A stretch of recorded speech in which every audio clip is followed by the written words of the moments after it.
Well, hello and welcome to another episode of Achievement Chasers. A little bit weird because Restream changed some things and testing it out for the first time. So apologize for that little awkward silence. They made some changes. I'm still trying to figure out exactly how it all works. But welcome to another episode of Top 5.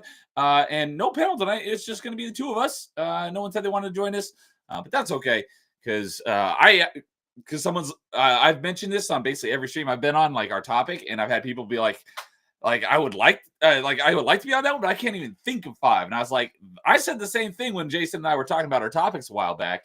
I was like, is that really enough to make a topic for it? And he listed off like a whole bunch right off the top of his head. And I'm like, all right. So I had to do some homework because I couldn't think of any off the top of my head either. But I definitely came up with what I think is a pretty good list. So what's up, Jason? How you doing tonight?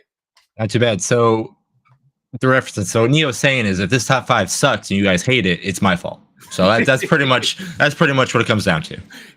He's like, if you don't want to do that, since no one said they wanted to come on, he's like, if you want to pivot to another topic, that's fine. I'm like, no, let's just do the two of us. So there's only a second one that was just the two of us, but that was because one of them was the idea, was just gonna be the two of us since we've been on. Well, he's actually been on every episode. I have not. I've missed a few.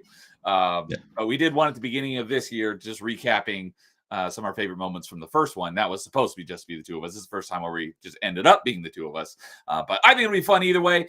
It'll probably be a little shorter. I see Dude is already over in Rumble chat saying howdy. What's up, Dude? Because we say that about every episode of Achievement Chasers. Like, we don't have a whole lot to talk about, so this one's going to be pretty short. I said that last week on our Achievement Chasers, and it ended up being 3.5 hours. But that's because I had a ton of stuff to talk about.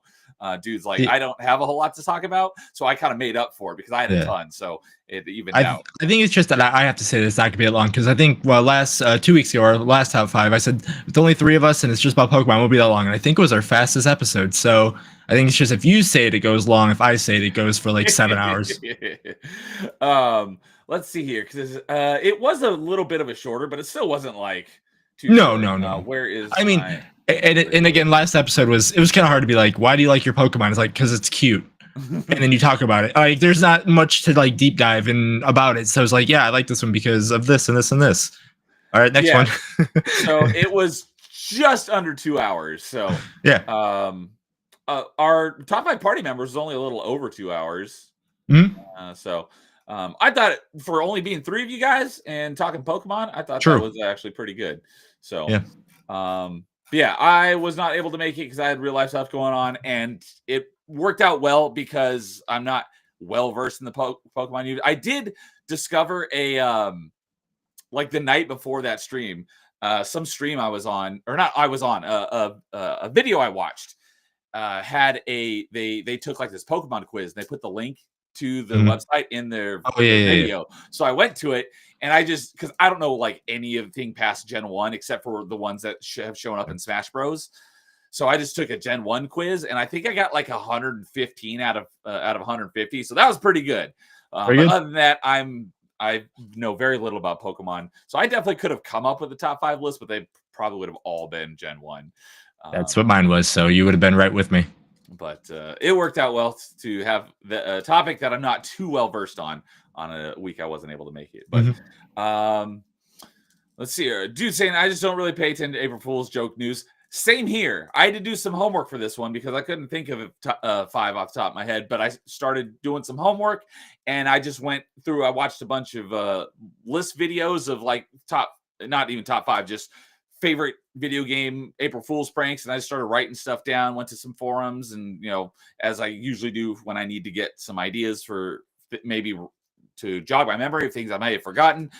I ended up coming with like a list of like 20 things, and I narrowed it down to like 10, and then I had to narrow that down to 5. So I definitely got what I think is a good list. I think I know what one of Jason's is, if it's not his number one on some of the stuff I came across. I don't think I knew about this one until I was doing my homework for the stream. But if it's not on Jason's list, I will be shocked, and I will mention that later once we get to it. And let me write it down. Oh, I do have it written down.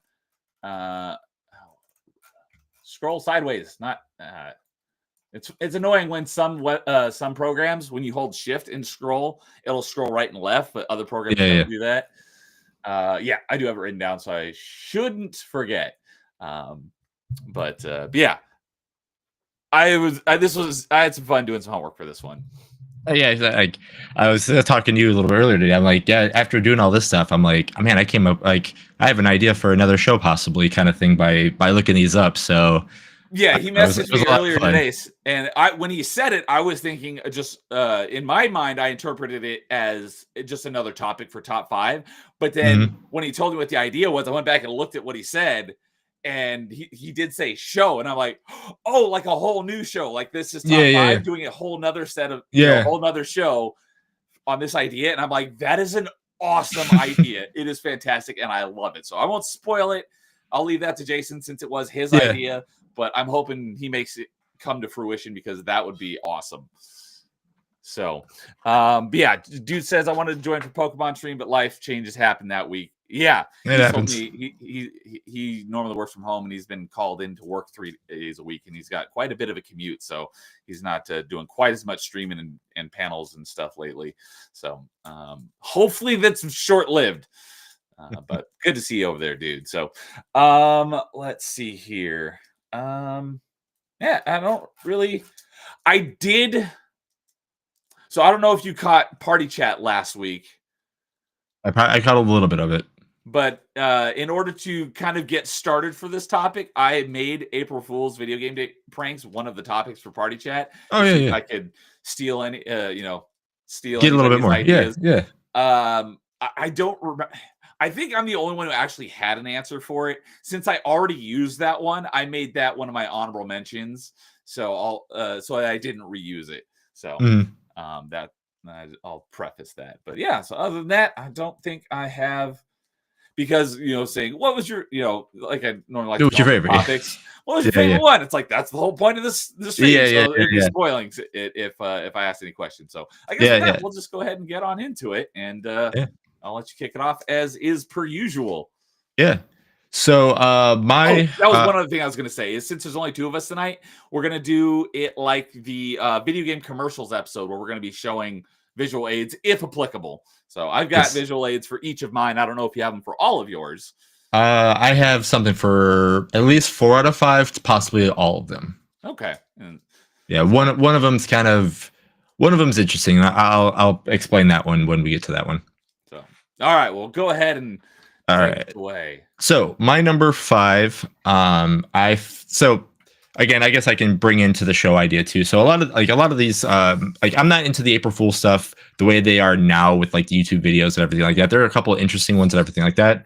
The way I came up with this idea is because I was a kid of the magazine, EGM, Game Pro. All of those were like where I just read in stores and all that kind of stuff. So again, the idea I had is like, hey, let's relive those memories, because I've been reading a lot of old Game Pros and a lot of EGMs the last 2 weeks, just to kind of like which episode or which magazine were these in and all that stuff. So that was my idea for the show. Is like, hey, let's bring people on and just like go through all these old magazines. But again, that's where this idea came from, because back then we didn't have the internet really to look things up. So all these things were, if it was in the magazine and there was pictures, we believed it absolutely to the T. It's like, it happened. And then again, you had people in like arcades or believe like, I did this before. So you had it in print saying, hey, this has happened. And then B, you had people in arcades lying, but also saying like, yeah, I can do this too, blah, blah, blah, blah, blah. So it was like, oh man, if they can do it and it's here, I just got to, follow these instructions on how to do it. So with that being said, my number 5 is share screen. Where are you at? And here is my number 5, and that is Shenlong in Street Fighter 2. This is the one that I was thinking about when I said, if this isn't on Jason's list, I don't know what we're even doing here. Yeah, right. I wouldn't have known about it except I saw it in one of those videos I watched. I was like, this absolutely has to be on Jason's list. There's yeah, no way. 100%. So I mean, obviously the Ryu says he must defeat Shenlong to stand a chance. So everybody's like, man, is there a character named this? This is the original World War II, so this is just the original characters. This isn't when the bosses became playable, or Fei Long and the crew after that. So this is like, oh wow, there's actually a super boss. We see other super bosses later in Street Fighter, so like we all thought, hey man, this is the first one. And again, this was an EGM2 as well, so there was a gigantic, don't pay attention to the April Fool's joke down there that we all should have just paid attention to, but still, there's this gigantic article saying like, hey, this is how you do it, but we also just were so caught up in all the writing that we didn't read April Fool's contest. It was right there all along, but we just were so caught up on, the Dragon Punch, Bison getting thrown with, actual art.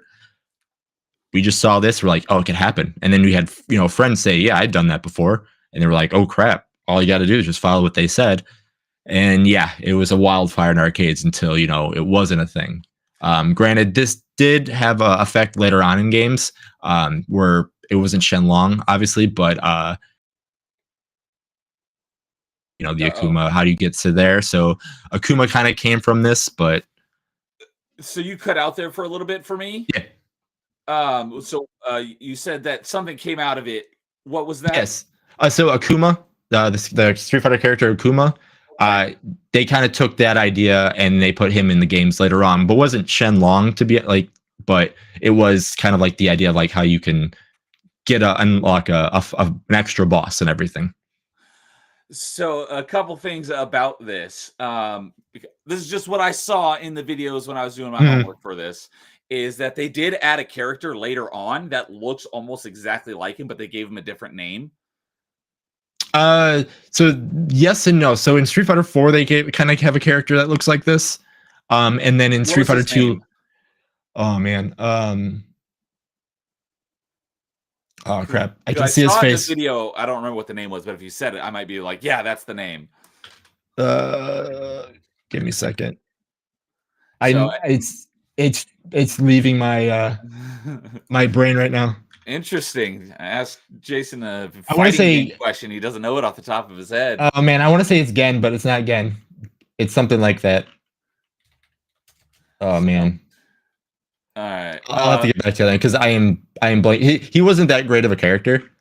Okay. And I didn't play very much of him in 4, so that's why I'm blanking on his name. I wish man, this is bothering me. I'll get to it. Like he's in Street Fighter 4. And Gouken is his name. Gouken. Okay, I think that's Gouken. Let's see if that's who I saw in the video. Yes. Yep, that's him. Yep. So, and then the other thing is what Dude just mentioned here. Shenlong was a translation error when it came to Yes, it was. Screen. Oh, I was going to ask you if you knew about that, and that's where the whole thing came from. Is because in Japanese, it's either they said Shenlong or something that sounded like it in Ryo's victory screen, but in American or English they mistranslated it into Shenlong, and that's where the whole thing came from. So, yep. Yeah, so yeah, this was like the first big one that again I believed and thought it could happen, and again being in the arcades and being everything like that, it's like okay, for sure it can happen. Nope. And the funny thing too is I forgot I didn't get the print article on this one, but years later when Street Fighter 3 came out, they pulled the same thing again, and for less time than this one, people believe that one as well too. So they kind of got us twice before again in 4. Was it with the same character or was it same character? That's great. Yep. So, all right. Star Wars Marvel Pierce is up in chat saying, I think you typoed, but he said, "What's up, Bo?" He's like, "Neo, what's up, Marvel Purist? Good to see you. Hope you're doing well tonight, buddy." And giving you a cheers to you as well, Jason. So, all right. Well, yep. I knew that being a fighting game, April Fools, I figured that was probably going to be your number one, but I knew it had to be on your list somewhere. No, my number one is one again. I believed, and I probably spent the most time trying to unlock it because again I believed it. So, but we'll get to that. We'll get there later. Okay, so all right. Well, for my number 5 is I don't want to say a cop out, but let's say a combination, a series of April Fool's pranks, because they've had a lot of good ones. So I wasn't going to do them all in separate ones. So I wanted to compact them all into just like one entry on my list. And that is the brand Razer, like that does, your mouse keyboard and stuff. They've had a lot of good ones. So I'm going to put a link to, because I found a playlist that has their fake like YouTube trailers or, commercials for these April Fool's products. So I'll put that in the stream description afterwards. You can go to this playlist. You can watch all of them. So some of them I'll just kind of breeze through them. And I'll talk about some of them. The Razer mouse phone. I'm gonna leave that one for last. There was the hover mouse that literally hovered. It's like, what's the point of that? That would tire your arm out. The Razer toaster that burned the Razer logo into your toast. Although I could actually see that one being real. They had Sayso, which is a little personal assistant robot. He actually looked really cool. I'd be like, if that was real, I would totally go for one of those. They had the Venom energy drink, which actually puts micro or nanobots in your bloodstream and basically is like steroids and allows you to cheat at video games because I remember that one better at all of them. There was Razer Ping, which was like like in video games where you ping something to let your friends in your team know where stuff is. You can just ping stuff in real life and just annoy the bejesus out of them, ping them with freaking everything. There was the Razer Rapunzel, which was a RGB hair dye, and you could use the app to choose the color of your hair in real time. There was the Razer Hypersense suit, which basically makes you like feel everything that's happening in the game. So it like actually kicks your butt when you die in game, causes you pain. Like, that's a great idea. The Razer, which is a mouse that you could shave with. That one was really great. The Razer Cthulhu, which is a Razer chair that has Doc Ock arms that can do all these things for you. And then the most recent one, which was just a couple weeks ago, was the Razer Skibidi, which was the VR headset that translates, modern slang and stuff that, boomers wouldn't be able to understand. Translates it into things that you can understand. And then when you speak, it translates it back into that language. So, the kids that play Fortnite and stuff can understand what you're saying. So they've got a whole bunch of them, but my favorite one out of all of them was the Razer Eidolon. And this was like their third one. This is like 12 years ago or something. Let's see here. I've got the video. 11 years ago. I thought this was more recent because I remember this happening like a couple of years ago, but no, this is like 11 years ago. So I must have just seen it for the first time a couple of years ago and thought it was the April Fool's prank for that year. Today I realized, oh no, this one's like way older. So Razer Eidolon allows you to play real life in third person. So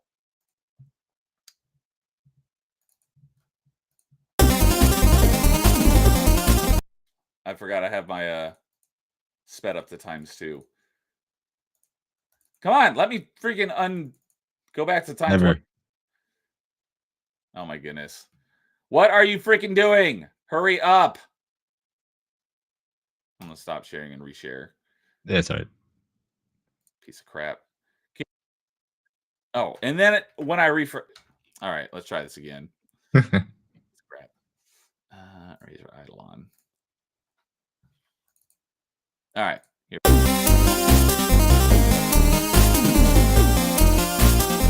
Are you the kind of person who sees things from a different point of view? And even if it sounds crazy to everyone else, have you ever wished that you could play your life like you'd play a video game?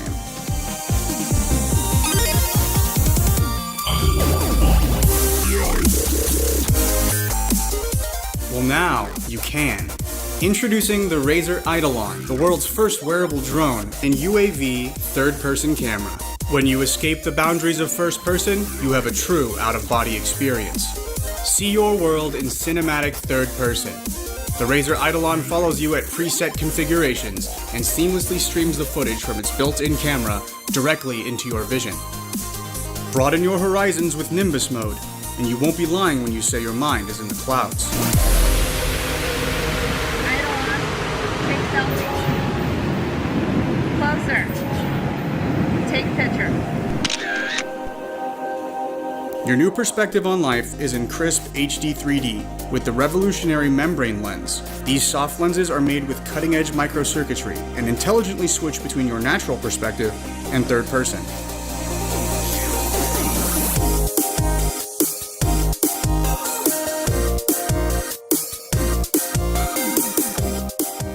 Eidolon Survival Horror Camera sets up cinematic angles area to area, going to first-person mode in between angles.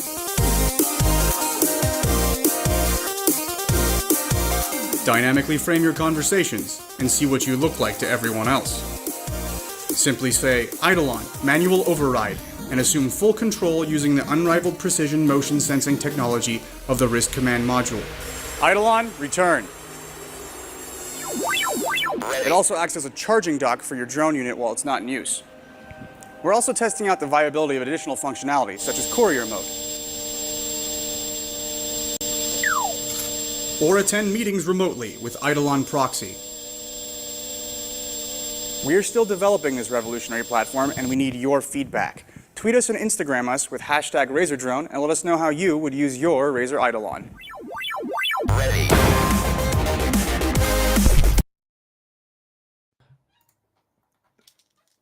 I'm surprised they haven't put that out yet, just because Dude, again, that'd the be drones and so everything. freaking cool if you could have contact lenses so you can see what your drone is seeing. Or not even contact lenses. They can just do like their regular glasses that they have, like VR headset. Yeah. Yeah, that'd be really freaking cool. Like, you really could do that. It's not that far outside the realm of possibility. For you, I figured the coolest part would be the fixed camera. It'd be like playing Resident Evil in real life. I would love to run around a fixed camera angle, just be like go, and especially like say my house or something like that, because I could just like speed run it and you just know where everything, all the angles are, and just see how fast you can kind of maneuver around stuff. Yeah, absolutely. Speaking of that, though, I swear I saw this someplace, and I've looked for it again. I cannot find it anywhere. But it's just something this reminded me of, completely off topic. But I remember someone taking like a VR headset, but they put like whatever the camera sees, it like delays it by like a second to what you see, so you're like living real life with lag. And it was really funny just trying to see people do like the most basic basic things with like a 1 second lag. It's like, no way. That's like the one glasses that invert your vision. Oh yeah. The mirror goggles. Yes, or yeah, that just sounds even no. Yeah, that sounds worse. So yeah, I mean, we could go through all of these, but I don't want to take all that time. But I'll put the link to the playlist so you can watch all all these videos. But that one was my favorite because like that one is really cool, and you really could do that. Wouldn't be that difficult to do something like that, especially with this was 11 years ago, before like drones were like really a thing. With the drones you have now, you could totally do this. I think. Oh, that's another thing I think I remember seeing is I'm pretty sure this is like a real competitive. I don't know if you can call it a sport, but people do drone racing. Oh yeah, but it's all from first person, from wearing goggles, and the camera relays what the drone sees, and they've got their remote or whatever, the controllers, and they're racing in first person in drones. Like that would be freaking cool. Oh yeah, I've seen that before. Yeah, like that's what I'm surprised like the Razer hasn't done something like that, just because people do the races with it. All they have to do is just follow them, and just like you said, just find a way to make it easy to have somebody have glasses on to see it. So yeah. Another thing that's popped into my head that's kind of along these lines is the first Ghost Recon Advanced Warfighter. Did you ever play that one? My brother did. I did not. So this was an early 360 game. So this game is probably close to 20 years old, if not. But one of the cool things about it is you had a drone that would fly up into the sky. You could look up and see it, but it's really small because it's really high up there. But it would kind of follow your squad, and it could it knows you in your squad. So anybody else that identifies it like highlights them in like a red box as like an enemy, but it projects it into a little like monocle that you're wearing over your helmet so that you can see, like it'll highlight them and you'll see where they're highlighted in your goggles. So you can see them like through walls and stuff. It's like, it was really cool, but like they really do have that ability to do that stuff now. Absolutely. So this is basically just like that, except the drone in this is way smaller because the drone in that game was probably like this big. Yeah. You could, not like the enemy was ever smart enough, but they could look up and shoot it if they wanted to, because it's big enough to see. But the drone on this is like super tiny. You'd never be able to hit that thing. So, but yeah, Razer has had a lot of really good April Fool's pranks. So I just put all of them into one, but the Eidolon is definitely my favorite. So if you want to check out the rest of those videos, I will put them in the stream description later. So Static is here saying, yo, what's up, Static? Good evening, buddy. I forgot to mention last night that I found out when I mentioned it right at the beginning of the stream, but like Restream changed a bunch of stuff. And I know I talked to you about it behind the scenes. But I tweeted Restream about the countdowns and they replied to me. They are still here. And I forgot to mention to you last night. So and I started off the stream with it and it's cool because you can customize them now, but they did take away the actual countdowns they had. I don't know why they didn't just leave the ones that were there and add the ability to customize your own rather than add the new ability and then take away the old ones. But it is there. So if you aren't able to, if you basically have to add a new scene, then you just select countdown and customize it. So if you didn't know that they are still there, they are still there in Restream. So Amon Ra's here saying, moo. What's up, Amon Ra? Moo to you too, buddy. And Nightmare is here as well saying, hey, guys. What's up, Nightmare? Good evening. So we're just wrapping up our number 5. And for those of you who missed it, Jason's number 5 was Shenlong from Street Fighter 2. Yep. And then mine was all of Razer's April Fool's, like all of them. But my particular favorite was the Eidolon, which is the drone that would follow you. You could see it through a contact lens. So, yeah, if you guys have any favorite April Fool's video game pranks, let us know. And yeah, so all right. Let's see here. Shang Long. I forgot to write yours down because I like writing them down as well as you do. So I'll go ahead and go next since you started us on number 5. So my number 4 is, I didn't know about this until today, but I loved it so much. I was like, oh, that's got to go on my list. So, and this is a PlayStation one. Which is kind of weird coming from me, given that, I've never had a PlayStation, but I just love this so much. So did you ever hear about the PlayStation Flow? I was hoping this was going to be on someone's list. Yes, that's one of my honorable mentions. Okay, so this was on Jason's honorable mentions list. It is my number 4. It is the PlayStation Flow. Oh, wait, before I switch back, let me refresh it to get rid of my ×2 speed. So, all right, let me kick this back on. This is when, I said I'm a big fan of Sony, but this is when Sony still had a lot of its humor still left in it. You can't share a window with audio. You can only share a tab with audio. So I can't just turn it off and turn it back on. I have to unshare it and reshare it every time. All right, let me see here. Yeah, there's a window option, but for some reason on the window share, you can't share audio. Dumb. All right. PlayStation Flow. Here we go.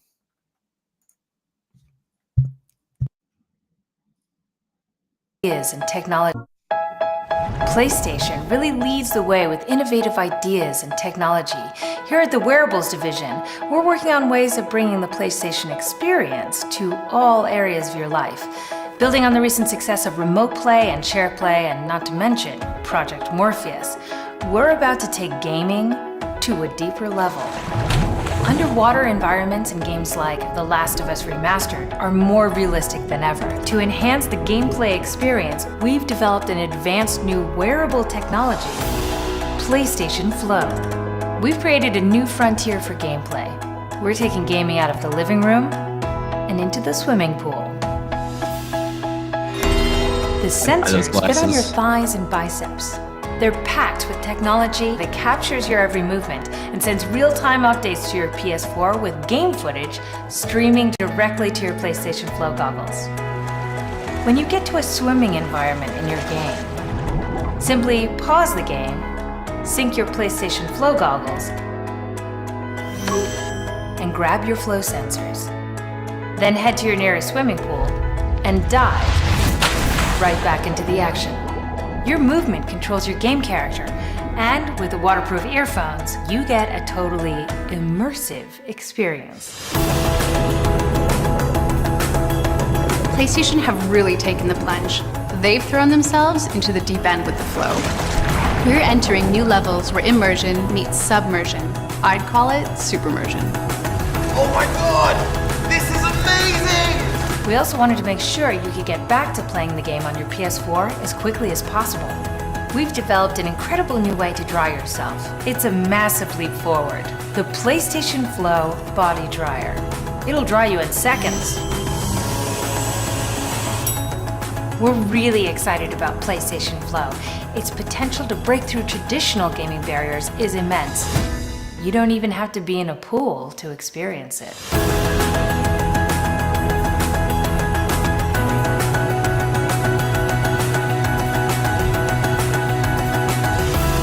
PlayStation Flow, one serious piece of technology.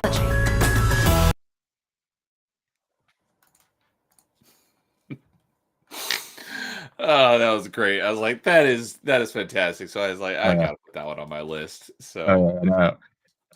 I would have bought the glasses and that dryer for sure. Both of those, if they would release them, I would have been like, okay, I have to own them. no, the main question is, what if the wherever you're swimming doesn't have internet connection? How do you stream the game to your goggles? Oh, it's the Project Morpheus, That was- whatever oh. they're. Yeah, she mentioned Project Morpheus. Do you know what that is? Because I remember hearing that a long time ago, but I don't remember what it was. I thought that was the PS5, but I could be 100% wrong.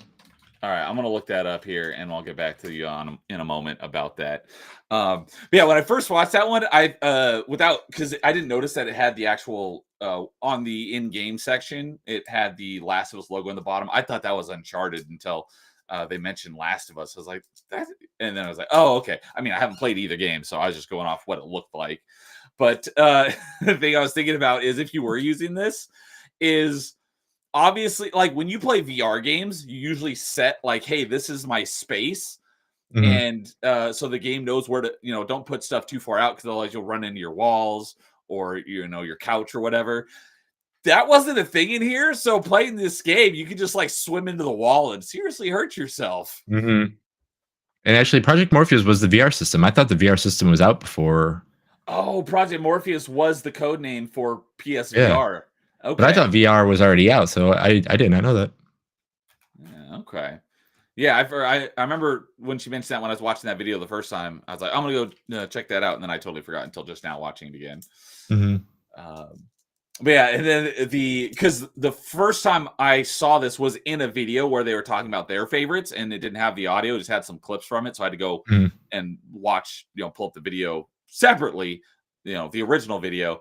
I thought that when I was watching it originally, and they were just showing as one of their picks, they saw the guy on the dryer. I thought it was just like a scale. Oh, What yeah. does that have to do with anything? Yeah. And when I watched it, I'm like, oh, it's a body dryer. Oh yeah, no. As soon as I remember that show, I was like, oh man, that thing would be awesome too. Just because like how everything was, I'm like, yeah, this besides swimming in a game, like you could sell that dryer hopefully. But no, yeah, no. But to me, like I said, that shows when Sony had a really big, sense of humor and all that stuff, and they could not take themselves as serious. Granted, they do a little bit that now, but like when they were all for the jokes, like that was when Tony to me was like top. So yeah, I discovered him when we were doing top 5 video game commercials. What Yeah. was that Sony guy's name that was in like all of their ads? Kevin Butler. Kevin Butler. Let me see. I think that's the guy I think that was his real name, but I can't think of He was playing a character. Yeah. Let's see. Kevin Butler, Sony was a marketing character used by Sony. Yeah, Kevin Butler's the character's name. Oh, okay, cool. Yeah, okay. Portrayed by Jeremy Lambert was the actor. Yes. Or Okay. Probably not an actor, but the guy who was Kevin Butler was the character. Yes. Okay. Yes. I remember I discovered him when we were doing video game commercials. I'm like, this guy is great. I love this guy. Oh yeah. No, exactly. Like, yeah, again, it's the same way when the Crash mascot used to do all their kind of things too, where like they were just, hey, our product can sell, and here we're gonna make fun of things and kind of take a little dig at ourselves, but hey, we know we're good and we can do it, kind of thing. So, but yeah, no, those were the fun Sony. It's like, man, can that thing make me shredded like the guy that was using the Sony dryer? That'd be great too. Yeah, right. So, yeah, PS Flow. For anyone who wants. Oh, that was the other thing I was going to say is because typically water levels, everyone are notorious for being hated by everyone. But this would go great for one of my favorite games, and the entire game is a water level. That's Subnautica. So, Oh yeah, play the whole game in my pool. That'd be awesome. see, they were onto something. Yep. So, but yeah. All right. So PS Flow, that was my number 4. So what was your number 4, Jason? So my number 4, this is the one where I was talking about, like, I don't have an actual magazine article that I can find, but it was a big thing that happened in the 90s. Like, I would say from 94 to 98. It was a big cheat code that if there was a female character or anything like that, if there was anything like that, there had to be some type of nude something. But this one goes to, I think it was before all that stuff. And granted, some games took it after this one, but it was from Mortal Kombat 2. And it's called the Nudality. I have not even heard of this, because as soon as you said that, of course, I'm thinking, Tomb Raider, because I saw that come up plenty of times in my homework as well. Yeah. But I was never the first Tomb Raider I ever even played was Tomb Raider Legend, so I didn't enter the Tomb Raider franchise till way later. So I was thinking about that one, but because it wasn't like, it is very infamous, but I didn't play Tomb Raider till very late, I didn't put that one on my list. Yeah, so I found a guy that he posted this with an email or something like from way back, just like asking about it. Like, this is the only thing I could find, but when I was reading, I'm like, yeah, this is what spread through our arcades too. But Mortal Kombat 2, obviously the female characters and everything like that, you could do to input, and it would do something where they would show, they would be nude, and then the character would die because they went nude. They'd explode, kind of like if Katana were to kiss them, they get bigger and then they explode. Pretty much, they would just strip and then they would explode. Something stupid and simple like that. That's all it was. And everybody's like, oh yeah, I've done it before. I've seen this before. And like, it spread through arcades like wildfire. Another one like that. The funny thing about this one is this obviously was never in Mortal Kombat, but there was a game that kind of got not made, but released in certain areas called Tattoo Assassins. They decided, you know what, we're going to do that. So in that game, there's actually nudalities or sexualities or whatever. I can't remember exactly the name of them. There's that one. And then also the one that everybody does know is the original Killer Instinct kind of took that idea and they gave that to Orchid. So that's why Orchid has her flash the screen, and stuff happens there as well, which where's that one at? Whoa. Yeah, so that's why you get this one in Killer Instinct, where Orchid would flash whatever character you are, their eyes would bulge out, and then they would just crumble to the ground and they would die. So so they flash the character, not not you. Yeah. They would always do it to the character. So but yeah, so that one was my I don't know why that anyway. Yeah, I don't know why that happened. Anyway, but yeah, so that one was my number 4, because again, it just. Why is it? There we go. I was like, we fixed it. Reaching and doing some weird stuff. Yeah, it's adding things for us. But anyway, the nudality cheat code rumor thing, and there was obviously, I couldn't find the magazine, but again, there was articles saying like you could do it too. But yeah, that wasn't a thing. While we're on the topic of nudity, obviously, as mentioned, the most well-known one, that wasn't ever actually real was the Tomb Raider one. Yes, but it's funny that they did have a sense of humor about them, in that they put that code into Tomb Raider 2, but instead of it making Lara Croft nude, it made your character explode. That's what I said. I thought you killed you, right? It's something like that. It made Yeah. you explode into pieces. So I never, like I said, I've never played the older ones, but I have seen that mentioned plenty of times on Mhm. various places that they put the code into the second one to troll people who thought they could get, maybe it will work in this one, and then it kills you. Mhm. So, all right. Oh, and Marvel Purist said that Kevin Butler's actor is a proper actor, and he Yeah, I remembers thought he him was. from a few episodes of Modern Family. Okay, cool. I saw I think I've seen maybe 2 episodes of Modern Family, so never saw it. But okay, so maybe he is an actual actor. I thought he was just like some corporate suit from PlayStation. He was the guy that everybody likes. So like, hey, you're going to be the face, and you're going to be in the commercials. So it sounds like they actually did hire an actor for that. So then, yes, the actor, not necessarily the person, but all right. Well, thanks for letting us know, Nightmare. Wait, did I say Purist? I meant Nightmare. Thank you, Nightmare. And yeah, dude, ain't technology great? Yeah, especially when they go and change things on us. So, all right. All right. So for number 3, and before we get on to that, dude says there is an achievement in Lollipop. I've heard about that one as well. I haven't played the game, but I know about it. There's an achievement in Lollipop Chainsaw to look up Juliet's skirt. The devs are just as horny as the gamers when it comes to good games. And that one is like, I from what I've heard, is very easy to get because it's not like you have to hold it there for a while. Like if you move the camera down too far, it'll automatically do it. Because there is an achievement in a game that I played called Azura's Wrath, and there's a level where you're in a hot springs and there's these 2 maidens that are waiting upon you, and they are very well endowed. And if you stare at their tits for too long, they'll cover up. But it's you're wearing basically nothing as it is, so why are you covering up? But I think it was called View of the Valley or something, and you have to do it 3 or 4 times in order for the achievement to pop. So along those lines. But all right, with that, Jace, why don't you start us off with your number 3?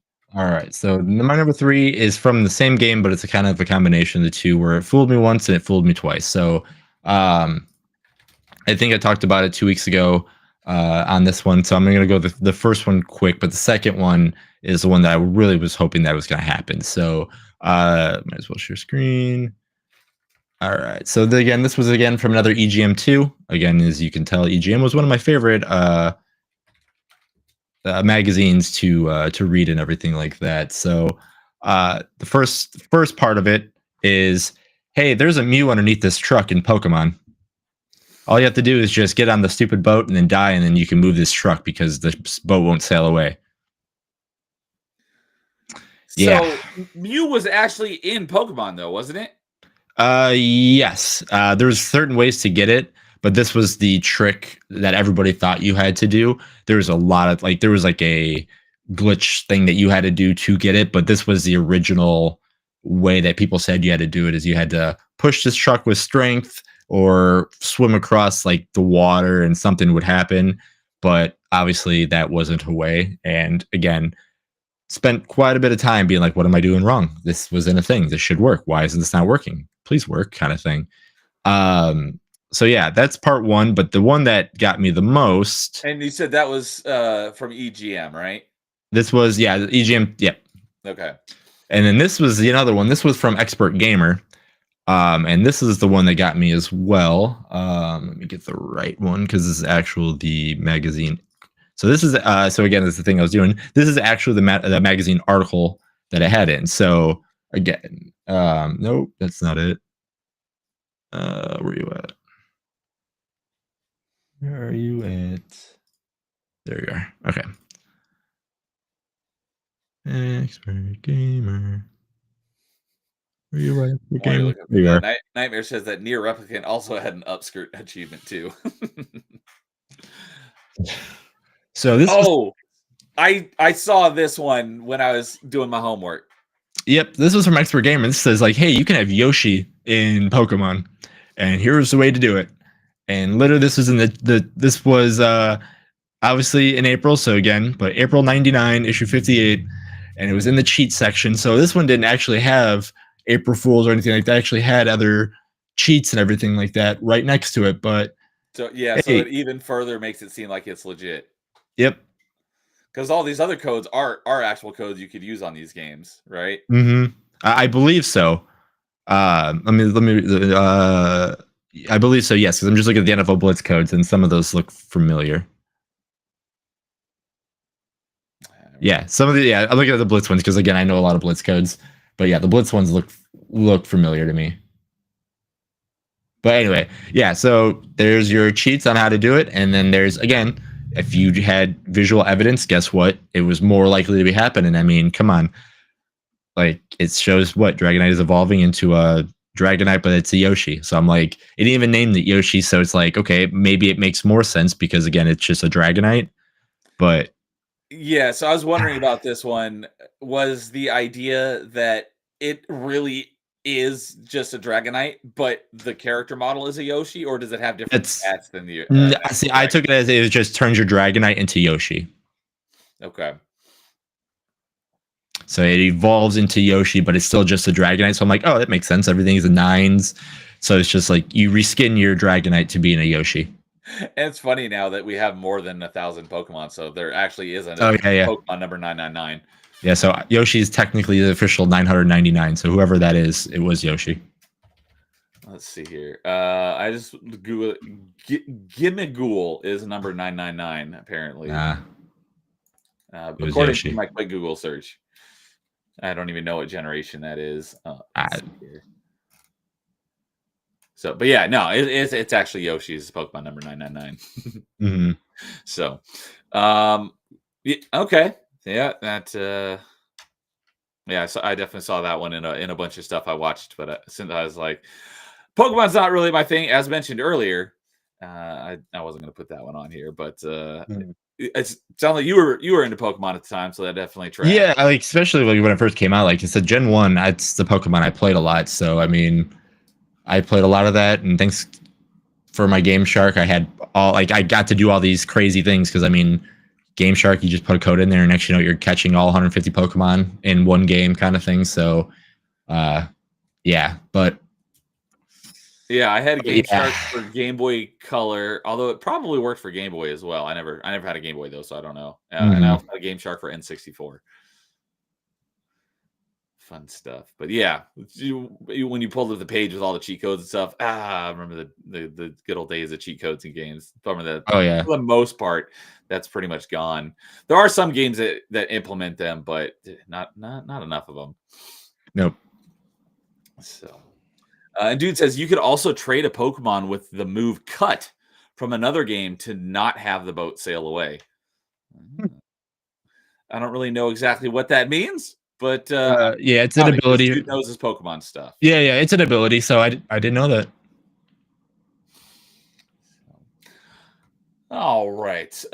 So then for Yoshi Pokemon 999. All right. I keep forgetting to write yours down. All right. So for my number 3, this was something I probably did see it back in the day, but I forgot about it until just recently doing homework for this one. But this is definitely more up my alley because this was a product. This was a joke tangential to a product that I didn't own it, but I used it because my roommate had it. And I loved all the ideas that they had for this thing that never came to be because there was so much potential for it that was unused. And that was the Kinect. When they announced the Kinect, like the limit, it had like limitless potential. It's sad how short-lived its lifespan was, and there was so much more stuff they could have done with it, and they didn't. It had better utilization outside the video game industry than in the video game industry. Like people like hacked them and stuff to do all sorts of crazy stuff. Like so doctors could control x-rays and stuff, and while they're in the middle of surgery, so they don't have to desanitize and resanitize and stuff. Lots of crazy stuff, and it was so underutilized. My number one thing that I wanted was because one of the first, I think it was a Xbox One launch title, was Rise: Son of Rome, which from everyone I hear that's played it says it's actually a really good game. I will be playing it soon because it's in my list of games I'm going to be diving once I get to my dive that I'm always talking about. But before it just became a somewhat generic third-person hack and slash game, it was originally going to be a Kinect game. And they scrapped it. Well, I don't know if they scrapped the Kinect functionality out of it, but it was going to be like a first-person Kinect game, like your dance games and stuff. But then it just became a third-person hack and slash that might have had like some minor Kinect integrations, like they did with a bunch of other games where they add like voice commands and stuff. I didn't remember that part, but yeah, it was more of a third person. It was kind of like an Xbox style God of War, but a little bit different kind of thing. But yeah, a little bit more grounded. I played it. It was good. Yeah. Yes. But yeah, my number one thing that I wanted out of Rise before it became a non-Kinect peripheral required game was I was a huge fan of Infinity Blade. I wanted to see Rise: Son of Rome basically be a Kinect Infinity Blade game where, it's tracking my movements and I'm doing my slashes and dodging out of the way and blocks and stuff. That game never happened. And I really, really wanted that to become a thing. But anyways, with that, a little bit of a tangent, but where I'm going with this was a Kinect-based game was an April Fool's, and that was Assassin's Creed Kinect. And so I'll go ahead and pull this up here. Now, let me refresh it first to turn off ×2 speed.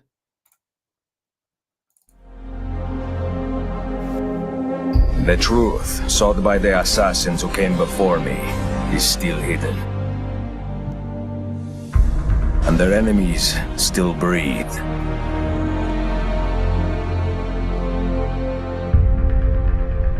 So my quest continues. I cannot rest until all has been revealed.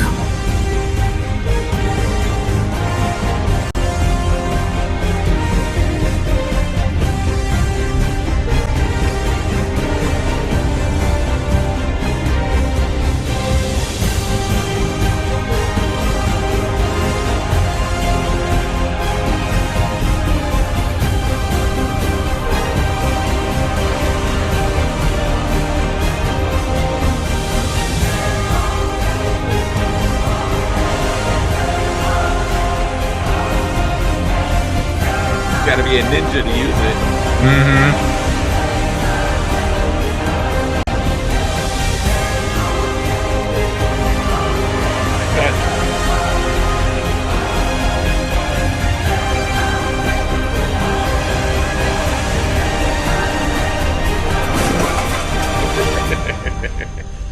This is the best part.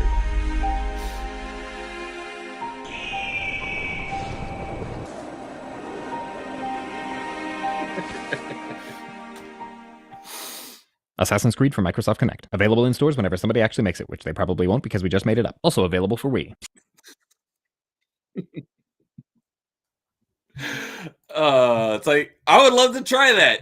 It's probably a good workout, another video game to help keep you in shape. I love the person running around in circles because, who didn't do that during an Assassin's Creed loading screen? But yeah, so peripheral I used plenty of, and a franchise that I'm well familiarized with. I played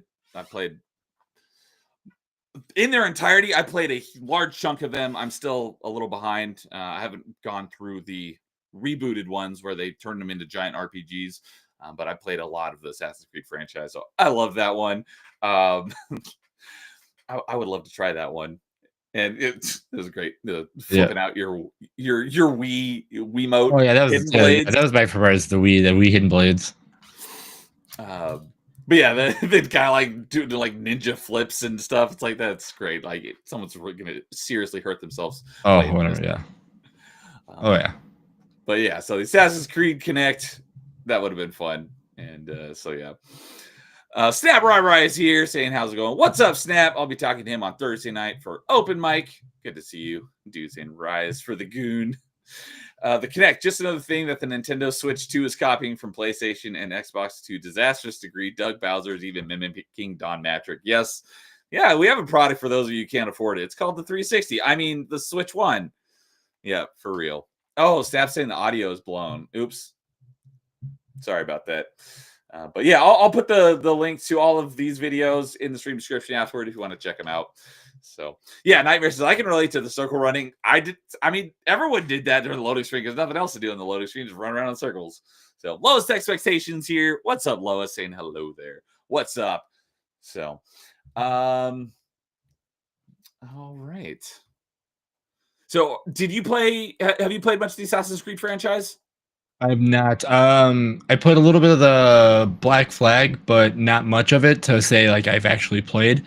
I played the first one. I guess I played the first one too. But when I found out that like you actually don't control of changing history and it was all whatever it is, I was like, oh man, I wanted to be like actually changing the past, but not in a weird like dream time travel game. Yeah. So I was like, oh okay. So after I found that out, I was like, my interest kind of like went down a little bit. But then again, Black Flag, I heard it was really good to sail on. I was like, oh, let's try that out. But arguably was the best pirate game. Right, yeah, that's what I've heard. So I was like, I'm a dabble, but nothing enough to say like I know the franchise or anything like that. The one thing that I really, really wish was on the original Assassin's Creed, because they didn't really like hide it or anything, so most people knew this going into it. But everything that you do in the game, because it's kind of meta in that there's the real world in the game, and then there's the in the game, which is in the Animus, which is you're basically hooked up to a computer and you're reliving the memories of your ancestors. Yeah. What I thought would have been really cool is if they kept that part hidden and you don't find out that you're actually just playing a computer in the real world until the end of the game. And that would have been like a big plot twist. But they basically let you know that in the marketing. So you know that you're playing a character and then that character is going into the game. It's like that would have been a really cool plot twist if they had kept that part hidden and you don't find out until the end of the game.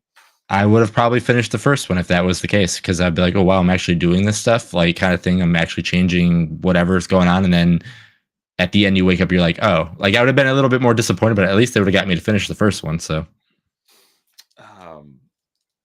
and that was the other thing is that after 3, they kind of were floundering. They didn't know where to go with because there was there's the in-game the historical stuff that's going on, timeline that's progressing, but then there's also the real world timeline that's progressing through the course of the first 3 games. And when I say 3 games, I mean 1, 2, Brotherhood, Revelations, and 3, because Ezio has his own trilogy. So yeah. The first 3 games is actually 5 games, but after 3, they kind of didn't know where to go. It's like, guys, you don't need anything in the modern world. Just get rid of all of it and just have all of it take place in the Animus, because no one cares about the real world stuff. But they've kept it in. As far as I know, they've kept the real world stuff going throughout the course of all the games so far. But that's just what I've heard, because I haven't played past Origins yet. I played some of Origins, but not past it yet. Although when I say that, I mean beaten. Because I played a little bit of Origins, a little bit of Odyssey, a little bit of Valhalla. I haven't played Mirage, and I definitely haven't played Shadows yet, because I still have like 4 games to get through before I do. But yeah, Nightmare is saying that 3 ruined the series. That's a lot of people feel that way. Especially with the real world timeline in the game, because 4 and Black Flag, that's most people's favorite. So, yeah. So that was my number 3. It was Assassin's Creed Kinect. Horribly underutilized peripheral. They could have done so much more with it. It was really good to say, hey, Xbox turn on, and it worked really well. So, I mean, that's what I used mine for at launch. Well, since we're on the topic, I'm going to use this to shill for the best utilization of the Kinect ever. I mention it pretty often. So I'm going with this, but was for Skyrim. They patched in Kinect voice controls. Oh, for the spells and stuff, right? Only on the 360 version. Even though Xbox One had a Kinect bundled in when it launched, they didn't bring it forward. You can only use the Kinect voice commands on Skyrim on the 360 version, and it was a game changer. It was amazing because you barely ever needed to pause and go to your menu, because you could do almost everything by voice commands, and it was amazing. So, shout out to Skyrim on 360 using the Kinect. It was awesome. So okay, yeah, nightmares. That's fine. They ruined the real world part of the game. Yeah, I agree. So, all right. That was my number 3. You already did your number 3, so I guess we'll flip again, and I'll go ahead and kick off our number 2s at 59.50. So let's see here. So I probably, based on personal connection to these ones, I probably should have flipped 2 and 3, but I just loved 2 so much. I was like, this one's got to go up there because it is really out there. So I didn't even know about this one until like yesterday, but I love this one so much because it's just such a prank on like the entire like digital games industry. Mm-hmm. And so it is Corsair. Do you have any idea where I might be going with this? I might. I'm trying to think because Corsair is like is one of our, again, my brother's a computer guy, like our favorite brands, and I know he mentioned something to me before. Yeah, I know he mentioned something to me before, but I'm not remembering it off the top of my head. Okay, so let's see here. When was this one? This one's 6 years ago. So Corsair really took the piss out of everyone because this is when, you know, all these other marketplaces.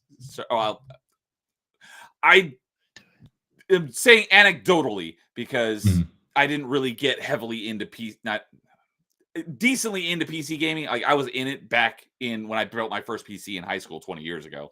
But then I fell out of PC gaming and I didn't have a PC gaming PC until a little like a year and a half ago.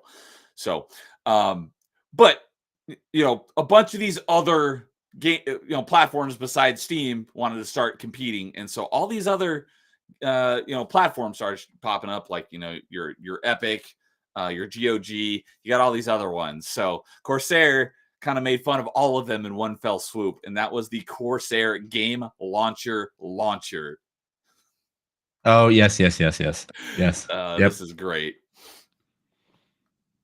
Hopefully, I'll turn it down a little bit, so hopefully it's not as loud as the last one.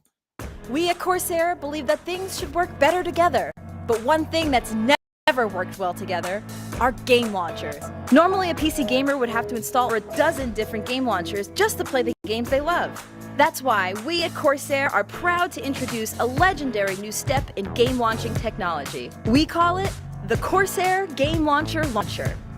Now all your game launchers can be found in a single, unified digital distribution platform. We've been in touch with some of the brightest minds on Reddit, and with their help, we've made browsing your library of games and buying new ones on all these different platforms easier than ever. If you need someone to play those games with, just press Shift-Tab to bring up every single game launcher overlay and browse your 15 different friends lists at the same time. If someone new comes online, don't worry. You'll know all about it with our helpful pop-up notifications. We've also made it easier to balance your money on all those game platforms. With our Game Launcher, you can convert your money into RG Bucks, a new digital currency to help you buy digital currency. I love that. Need to return a game? Well, you can't. But with our new Game Launcher, if you're frustrated by all those games you never play, you can recycle them into brand new games you'll never play. Just select 3 games, click Recycle, and you'll unlock a loot box featuring a new game you'll never play. That's actually a cool idea. Yeah. How's that for customer satisfaction? All these new and exciting features and more coming soon to Corsair.com in the Corsair Game Launcher Launcher. It launches your game launchers. The crazy eyes looking at the end. Yeah. Nightmare saying it's super choppy. Crap. Well, I'll have the links in them later if you want to go and watch these yourself. They're not difficult to find. But yeah, that's just freaking great. The Game Launcher. You pop up all 15 of your friends list and get notified nonstop. And you could buy our digital currency to help you to buy the other digital currencies. But the idea of like recycling your digital games, if you could like, not necessarily a loot box, if you could like be like, okay, you can remove these from my profile and then let me get another game. That's a really cool idea. I think Steam should totally adopt something like that. That's totally doable. But yeah, that was the other thing, is that with all those notifications popping up, were you ever a fan of The Office? Oh yeah, 100%. Melee K, she's a big fan of The Office. Oh yeah, huge fan. I doubt she's watching right now, but shout out to Melee K. Mhm. Yes, I did unironically really enjoy The Office, and it was in the later season. But do you remember the episode where I want to say it was Ryan and who else? They were working on a new product, like a side project called Woof. It was like WUUF. I don't remember what it stood for, but do you remember Woof? I don't. So this just reminded me of it while I was watching the video with all the different friends lists popping up, because what Woof was basically combining, or like it was like notifications, like combining notifications with like social media. So if it like combined your Facebook, your Twitter, your all these other different social medias, and anytime you got one, it would call you, it would text you, it would page you, it would fax you. You got a notification on literally every way possible every time you got a notification in your social media. It's when Ryan becomes when Ryan becomes like higher up in the like the district manager or something like that.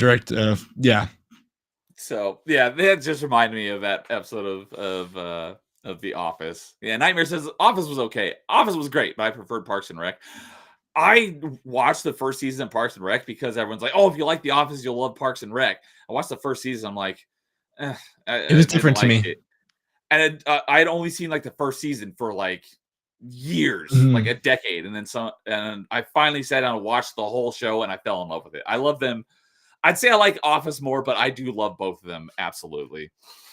I need to give Parks and Rec another chance, but I was with you. I was like, oh, it's the same things I watch. I was like, okay, it's not, to me, it's not the same. But then I go back and I watch Office all the time. I mean, I went as 3 Hole Punch Gym like 2 years in a row in college for Halloween. I mean, I have a Dundee somewhere. Oh, nice. Actually. After you get past the first season of Parks and Rec, I say definitely gets better. Nightmare knows what to talk about. Okay, it's WUPHF. There's a Dundee. And he's saying, the first season of Parks and Rec is definitely the worst. Okay. Yeah, I agree. After season 1, it gets pretty good. But WUPHF was woof. I'm pretty sure it stood for something, but I don't remember what it was. Yeah, so it was, I miss watching, like, that was a big thing in college, like watching and everything. It was on Thursday nights, but like 3 Bunch, I went 2 years, and then when the cure for the rabies, I had that shirt as well. Unfortunately, I don't have that one. I wore that one to death, but I won as running the marathon for that. Dude saying there are third-party launchers nowadays. You can put the store fonts on it, but also ROMs, ISOs with their corresponding emulators on them. Oh, cool. One thing that, while we're on the topic, is there is a real product that's not, it's made to actually make things easier, that combines your storefronts. Like you can sign in with your GOG, your Epic, your Steam, and you can have all your games in one location called PlayNite. And it's PlayNite. I actually have it installed, but I haven't really used it. But I do have all my profiles plugged into it. But if you're looking for a launcher that combines all of your different PC game platforms, look into PlayNite. If you weren't aware that it exists, so shout out to PlayNite. Not sponsored. Oh, Nightmare says he could have misspelled it. No, I think he's right. I looked it up. Yeah. Oh, okay. So. But thank you for that. I have a launcher. Yes, Nightmare has it too.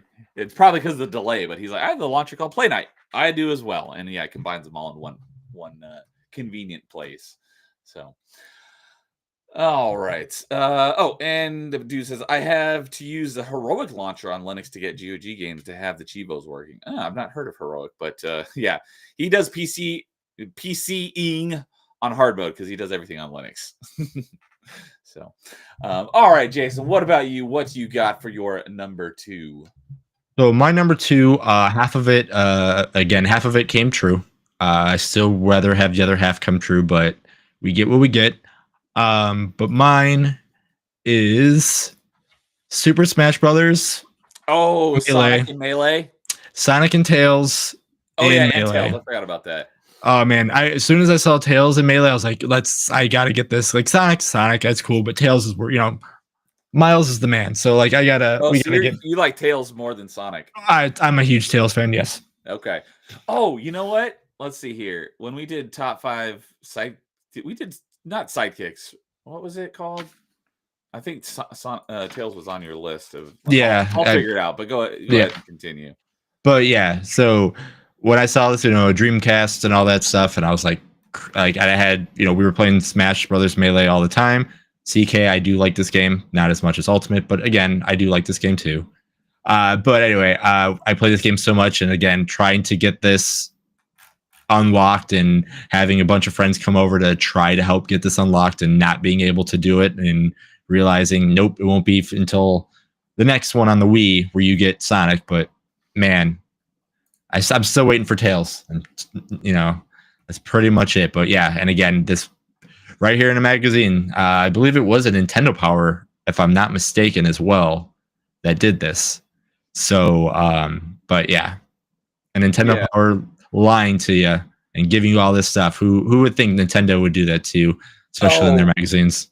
That's what you're saying is one half. Is that we did get Sonic and Brawl. We got Sonic. We still don't have Tails. We still don't have Tails. Still want. Yeah. But yeah, it's cool that they did this jokingly, and then he ended up being in the next game, which is great. There's been I've heard that there's another thing along those lines where like all these characters were like joke characters in basically pranks like this, and almost all of them have since been added to Smash Bros because of Melee. Oh, one more thing. Are you able to pull that back up real quick? Yeah. Is one thing I wanted to mention. I don't think, you guys can't see my mouse, but another thing that's great about this is that on Melee, where Sonic and Tails are on the character select screen, those are actual blank spots on the actual game. So it makes you think that there still are 2 more hidden characters. So it makes this even more believable. Yep. They're just even after you have all the characters in the game, those spots are just blank where their characters are on the character select screen. So. The only way that it would slightly not give it away is because I think in this, aren't all the characters, like if they're in the same game, they're by each other a little bit. So like all the Zelda characters are all right there. So all the Mario characters kind of line up there. Fox is there, Zelda characters are there. So Sonic and Tails being separate, it was like the only giveaway. So like these should have been kicked to the left, and Tails should have been the one right there. That would be the only thing. Yeah, if they wanted to, they would have had to like shift them all like left or right to put Sonic and Tails together. But yeah, but that's like the smallest of minor of like, oh crap, yeah, they are supposed to be all next to each other, and then they're not. So, but again, just seeing this, you're like, oh shoot, those 2 spots are blank. Sonic and Tails could easily be there, but they're not.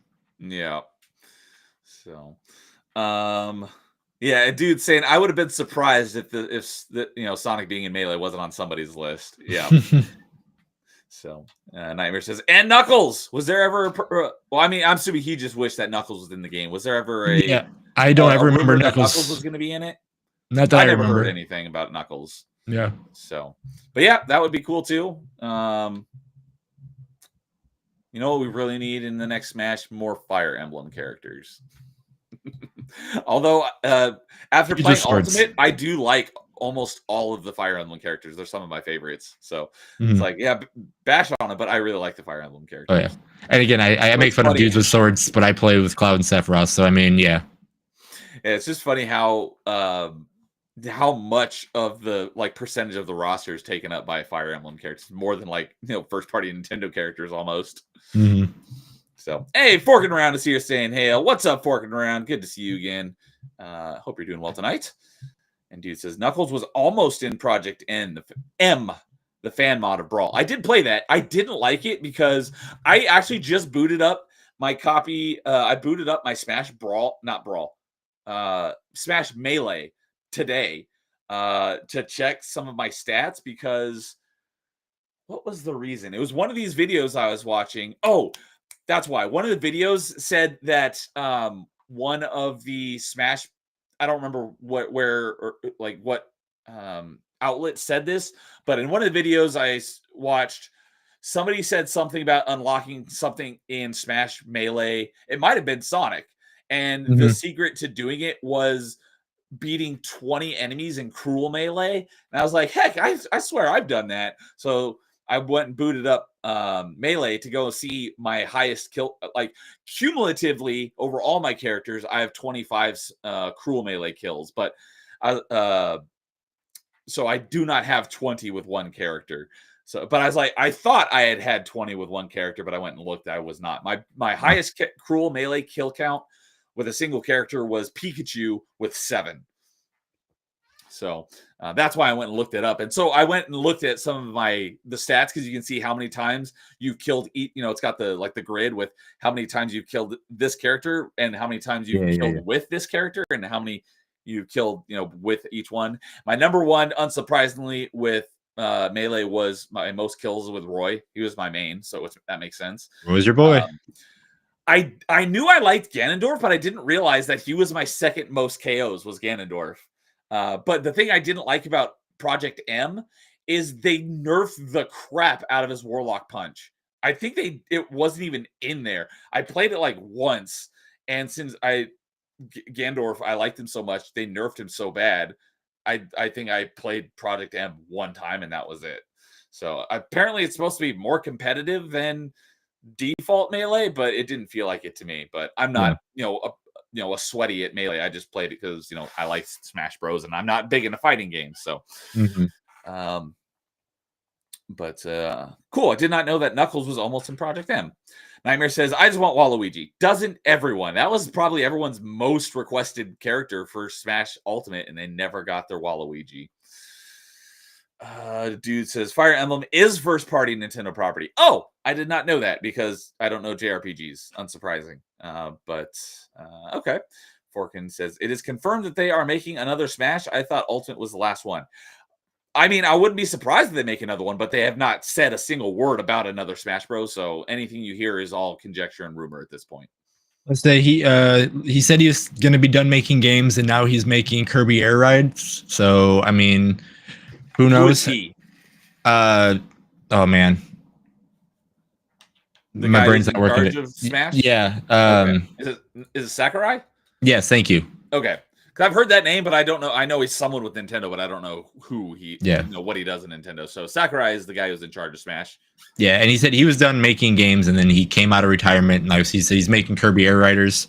So if he's making a game now, who's to say he's not going to make another one?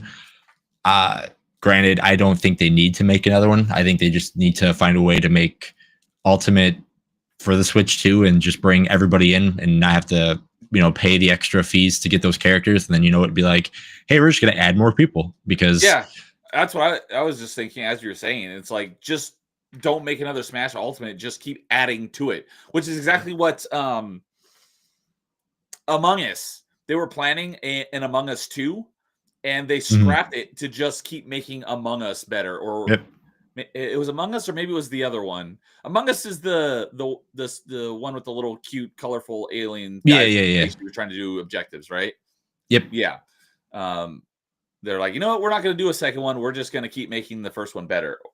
Or I want to say it was Among Us, but it might have been another game that was around that may. Yeah, because the other one I'm thinking it was Fall Guys, but no, it was definitely Among Us. So do the same thing. Just keep making Ultimate better. Add more characters. Add more maps. You don't really need to make a new one, because it's not like the hardware, you need better hardware to run a Smash game. Just add more to it. So Nightmare says Sakurai. That's what I was thinking as well. So Christian and Frades is here saying hi. What's up, Christian? Good evening, buddy. Good to see you as always. Dude says Warlock Punch is terrible for competitive play. Why? Because it's too powerful? Or it's because it's too slow? Because that's why it's so powerful, is because it's so slow. Yeah, you can easily dodge it. But it's great when someone's like, trying to make it back and you time it just right. So as soon as they hit the platform, you just knock them out of there with the Warlock Punch. That's so satisfying. Nightmare. Brawl Minus is better. It includes Waluigi. Brawl Minus. I've never heard of Brawl Minus. I'll have to check that out. Let me pull that up so I don't forget. Smash Bros. Brawl Minus. All right, I'll check that out later. Dude says, I think we got to wait for Kirby Air Ride before Sakurai makes the next Smash. Yeah, absolutely. Sakurai Forkin says, love Kirby Air Ride. I hope they allow you to get off your star and have free play. I don't want it to be just another racing game. Keep it city play mode. I never played it, so I don't know. But if they, kind of go the open world route, that's Mario Kart World. Yeah. Going. It's interesting. 2 racing games from their franchises are announced, so I don't know. So, yeah. All right. What about you, Jason? What is your number 2? That was my number 2. Oh, I keep forgetting to write it down. Sonic and Tails in Smash Melee. Thank you. So, all right. With that, we'll go to our honorable mentions then. So, like I said, I originally made a list of like 20 things and narrowed it down to like 10 and then down to my 5. So, I do have one of these I do actually want to show because it's pretty great. Yeah. So I do have the videos for one of these, but I would just say go through your honorable mentions because I have 3 on mine. I mean, I had a bunch more, but I just kind of like trimmed the ones that I could have wrote a list just like you. So I'm sure the 3 that I have, you might mention one, and I could just say that was on mine too, kind of thing. But yeah, actually, since you've only got 3, I actually have 6 plus a video. So why don't you go ahead and go first, and then I'll go second on the honorable mentions. Yeah. So Half-Life 3. I'm waiting for that. They showed that one so many times. I didn't even think about that one because I don't remember that actually being an April Fool's prank. That's just one of those. There was one that actually showed video and everything like that. That one. Oh, if I would have realized that probably would have been on my list. Yeah, that one. It was one of the very first times where it's like, not now. It's now we're like, okay, whatever. It's fake. It's never gonna happen. But the first or the first 3-4 years is when like, oh shoot, it's actually happening, and then they show it. You're like, oh, now it's never happening. Another one was Luigi and Mario 64. Didn't happen in the N64, but did happen on the 3DS or the DS version. Dude could probably confirm that because he was telling me about it the other day. Mm-hmm. And then the other one that I thought would be amazing, and hopefully it still does happen, is Lego Halo. Lego Halo? I don't think I ever saw that one. I think there's a video on that one too. Hold on. Lego Halo. Do you remember, was this around the time of Halo 1, or do you remember which Halo it was around? This was around, I believe, around the Reach. Halo Reach? Okay. Yeah. So it would have been 360 era. Yes. That could be. You know what? I think I have that as a topic for Party Chat at some point. Is what franchise would you love to see done in Lego? So maybe that will have to be. No, I'll have to come up with something else now. But I'll have to give that a mention if we ever get to that topic. I think the only Lego game I've played was Lego Star Wars, the original. Yeah. But I did love Legos. I've got my Lego Slave One Collector's Edition right there. Yeah, and Lego games are fun to collect. So like a big shooter, and then seeing all like the enemies kind of like fall apart. They were like, can you imagine like a flood scene in Legos? Like there'd be so many weird Halo moments that would be really funny to see in Lego. So, but yeah, those I couldn't find the video, but that okay. Yeah, those were the 3 I'd have to. Because all I'm seeing is like canceled. I'm like, it wasn't canceled. Where was the it was the other thing to begin with? Yeah, right. That's the other thing that's bad about some of these is like a lot of mine. Some of them eventually came true or announced like, oh yeah, we did have something like that. And it's like, no, you didn't. But yeah. Okay. So yeah, none of the ones that you mentioned are on my honorable mentions. Okay. So I'll start off with the one that was my answer on Party Chat last week before I did any homework was the IGN trailer for the Legend of Zelda movie in 2008. So I did show that trailer on Party Chat last week, so I'm not going to show it again here. But that one's pretty easy to find, and that was really great because I remember when that happened, and I was like, we all thought that was real. At the time, Zelda.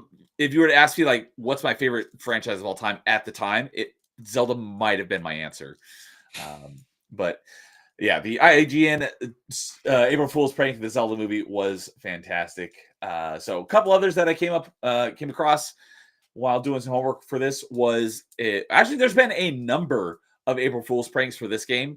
And that is War Thunder. I've never played War Thunder, but I'm pretty sure I'd like it because I love planes and I was planning on being a pilot when I was in high school. One of the things they did was their logo is a snail, and for an April Fool's prank, they put a giant snail crawling through the map and it would shoot lasers from its eyes. But my favorite was they did an April Fool's prank. They put a lot of work into this one, and it was Space Thunder, where you're in these little like battle orbs and you're floating around in space around the International Space Station. And I was like, that is freaking cool. So people actually got to play this map in space on a game that's regularly a fighter plane combat, dogfight game.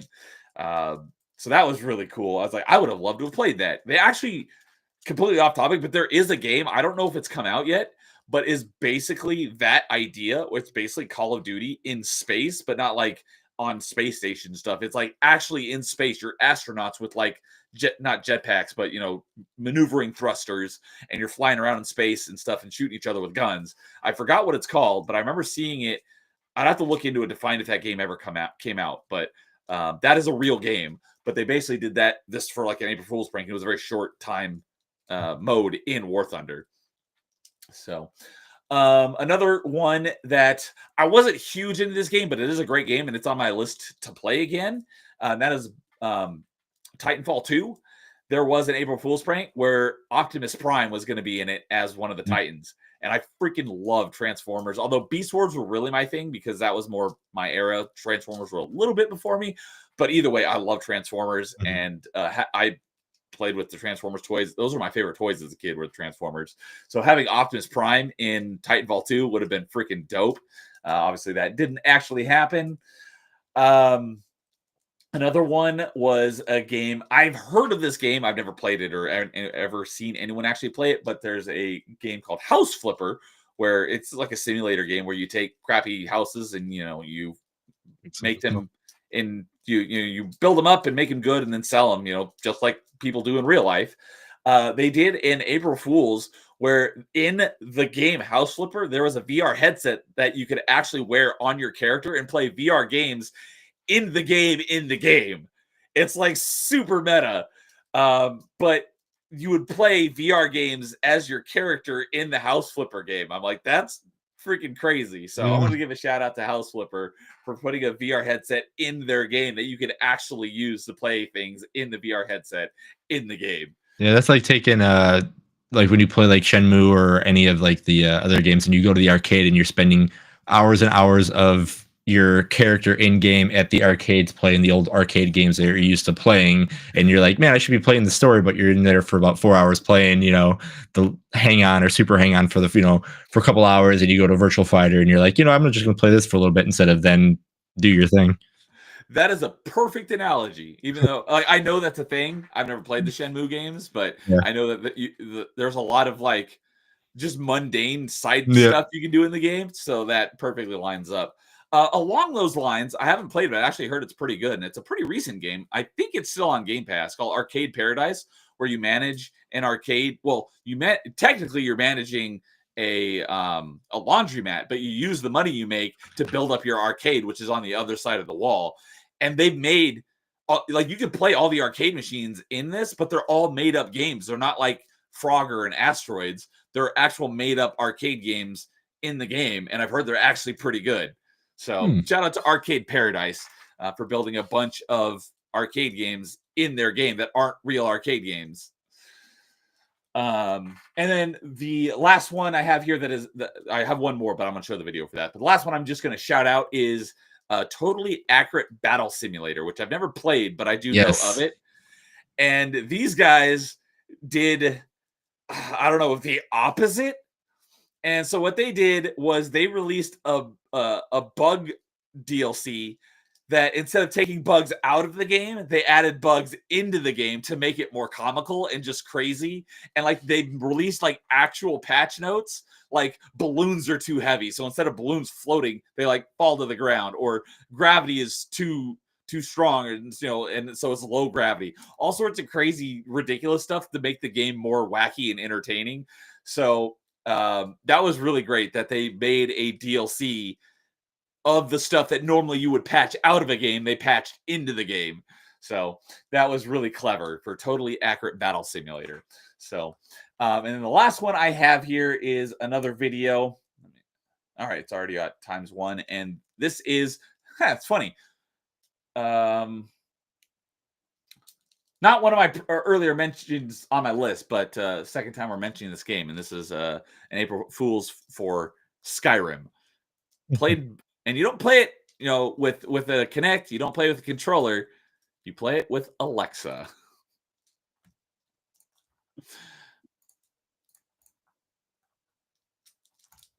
The Elder Scrolls speak of the past and the future. The Elder Scrolls speak of the past and the future. Now, Skyrim looks to the future, to its ultimate version.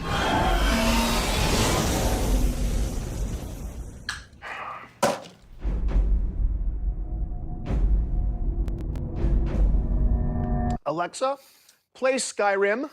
You're level 57 and see a tall snowy mountain. Climb it. Now, Skyrim and life become one. A mud crab scuttles towards First you. Roda! I didn't catch that. First Roda! I didn't quite catch that. First Roda! Your shout echoes all the way to Sovngarde. What happened? First Roda. That's the command for knocking things over. Is there a command for picking shit up? Haven't reached that level yet. I'm sworn to carry your burdens. Ooh. That's The Lydia. dragon unleashes fire breath on you. Okay. You have 7% health left. Oh, shit. I drink a health potion. You are out of health potions. How many wheels of cheese do I have left? 473. Okay, I eat all the cheese. I eat all of the cheese. All of it. Hey, hun. Remember what the doctor said about dairy? Yes. Right, yes, of course. You're the greatest. Thank you so much. I ate all of the cheese. Introducing Skyrim, very special edition. Also coming soon to Etch-a-Sketch, Motorola Pagers, Oh, shit. and your Samsung Smart Refrigerator. Isla Noose. Oh, that's cool.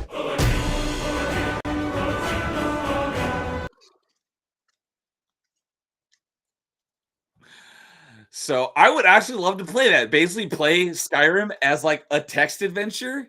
Oh yeah, That'd be yeah. really cool. So, Absolutely. Lois had to leave. Says, "Got to run. Have fun. See you later, Lois. Expectations. Have a good night. Thanks for hanging out." But yeah, Skyrim as a text adventure, that would be great. I would totally be down for that. Oh, And yeah. No, yeah. Dude says It's- perfect casting. Keegan Michael Key for. Oh yeah. Perfect casting for that. And the funny thing is, I bet you the refrigerator one is not far behind. I could probably see that one. That's actually why I stumbled across this one, because someone in a bunch of the videos I watched, someone mentioned Skyrim on a smart fridge. So I went and looked it up, and I'm like, this isn't Skyrim on a smart fridge. And then it's like, oh, that was actually inside of an April Fool's prank of something else. Yep. So, I would totally be down for playing a text adventure version of Skyrim. That'd be great. So, and before he left, Lowest Expectations says, here's a recent one. Pal World announced a dating sim game as a joke in 2024. This year, they're actually making it where you can date the pals. I heard about that. I thought it was a real thing from the beginning. I didn't realize it was an April Fool's prank. And then later, they're like, actually, we are going to make this a thing, because I have been hearing about it a lot lately. I've never played Pal World,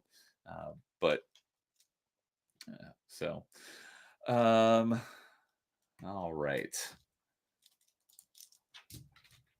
Well, with that, we'll go ahead and get to our number ones. Do you want me to go first? Do you want to go first? I can go first. All right. All right. So mine, again, this is a kind of a theme. It comes from EGM2, EGM2 as well. As you can tell, I probably had a lot of these magazines as I was a kid, or I read a lot of these. This is the one that I spent the most time trying to find out how to do it, because it's one of my favorite games of all time, and I swore the way they said it, I'm like, it makes sense. I can figure this out. I'm good at this game. I can do this. So do you have assuming it's something Resident Evil related? You can guess. So I did not come across. I don't think I came across anything Resident Evil related. So I'm not sure where you're going with this.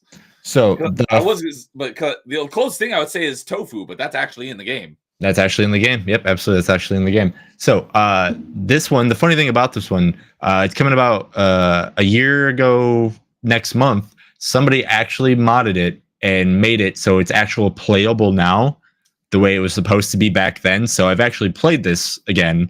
So, but this one, it's not official though. It's not official, no. But what we knew about it 27 years ago, they made it 1 for 1. Yeah. Wow, this is the old one. Yeah. So we're going back to Resident Evil 2. They made it 1 for 1 on how the April Fool's prank was originally. Yes. That's awesome. Yep. And you can download it, play it, and everything like that. So I have played it what it was supposed to be. But yeah, we're going back to Resident Evil 2. Again, I've played this game so much, and I can do a lot of the stuff that this game asked. But we are going back to, again, remember the Akuma guy I talked to you about earlier at number 5? Well, he's got a funny thing. He shows up in just random Capcom games and likes to be a boss or likes to be a character. But back in April... That Akuma was a prank in a Resident Evil game. Yeah. So back in April 1998, in EGM2, they showed part of this. I actually have, I'll show more of it in a little bit too, but they said you could play as Akuma in Resident Evil 2. And all you had to do is just beat Leon A, B, Claire A, and B within high rank. Must be done a total of 6 times. So you have to beat 4 character scenarios 6 times each. So that's 24 times through the game? Yes. Under a certain amount of hours. And then you also, instead of using guest on a keypad, because there's a keypad that you could type in guest in a room that's sometimes you can't get into. If you type in Akuma, it would open up and then it would cut to a certain area. So again, this is just how to do it. But the magazine article looked like this. And again, if it's in a magazine article, it's got to be true, especially if it's in April. But so they show all of these scenes here. So this is that I was talking about, like where you type in Akuma guest, which is in the game. You know, there was a extra in the second scenario. There was an empty that test tube, but an empty thing where somebody was in and it bursted out that you never know. So you're like, oh, how did that happen? And then in the game, when you start the scenario, you actually bust out of that. So you're like, oh, makes sense. That's where he was for some reason. I don't know why Akuma's in this world, but it's Capcom. Who knows? And then all he can do is just for a knife attack, he can punch.